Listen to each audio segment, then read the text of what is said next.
Today, I'm going to review two things from McDonald's. First, the chicken tenders, the spicy, cheesy chicken tenders. That's what it looks like. Okay, it's all in the taste. Here goes.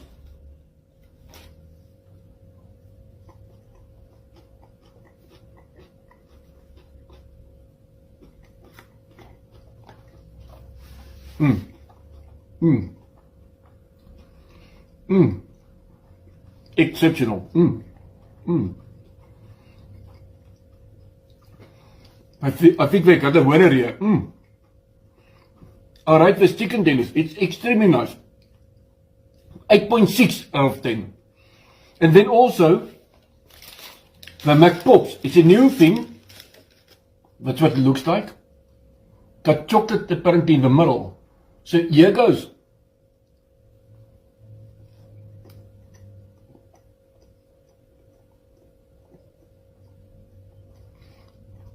Got a bit of a banana taste, I don't know why.